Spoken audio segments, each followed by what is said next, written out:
কবর প্রতিদিন ডাক দিয়ে বলে আনা বাইতুদ দুধ।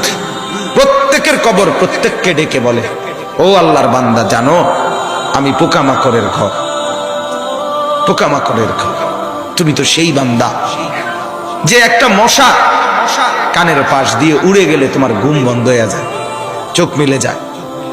একটা মশার গুনগুন আওয়াজ সহ্য করতে পারো না। একবার কয়েল, একবার অ্যারোসোল, একবার মশারি, এরপরেও তুমি চাও যে একটা মশাও যেন আমার কানের কাছে গুনগুন না করে। তো 5 ঘন্টার ঘুমের জন্য, 6 ঘন্টার ঘুমের জন্য বান্দা এই যত্ন নিলা, অনন্তকাল কিংবা বছরের পর বছর কবরের যে ঘুম দিবা, পড়ে থাকবা সেই ঘরে, পোকা মাকড়ের ঘর, সেই ঘরে তুমি ঘুমাইবা কেমনে, থাকবা কেমনে? আমার বাপ, আমি থাকবো কিভাবে? আমি থাকবো কিভাবে বলে? ভাবেন, আমিও ভাবি, আপনিও ভাবেন। ওসিকুম ওয়া ইয়া, আপনাকেও বলছি, আমাকেও বলছি। এই এখন ঘরে গেলে আমরা সবাই লেপ আর কম্বলের নিচেই তো শুয়ে যাব বাপ।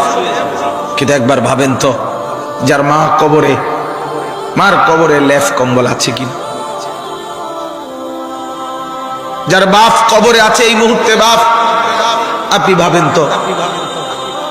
আমার এক পরিচিত মানুষ একতলা বাড়ি করছে ঢাকা, 4.5 কোটি টাকা খরচ করে, শুধু একতলার মধ্যে খরচ করছে। কিছুদিন আগে ইন্তেকাল করছে। ছেলেরা, তার গ্রামে জানাজা হবে পরের দিন দুপুরে।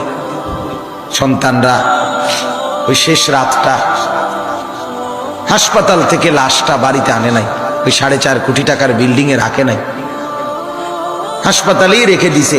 পরের দিন ওইখান থেকে অ্যাম্বুলেন্সে করে এরপরে গ্রামের বাড়িতে নিয়ে দাফন কাফন করে দিছে। এখন এটা তো করোনার কালে নাই, এখন ইদানিং 10-15-20 দিন আগের কথা। কি সাজাইলেন, কার জন্য সাজাইলেন,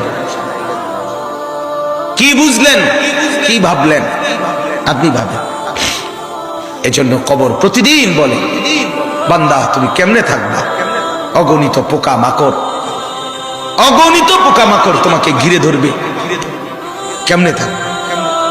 কবর বলে আনা বাইতুল ওয়াহদা, আমি একাকী ঘর, একাকী ঘর। ও আল্লাহর বান্দা, আমি একাকী।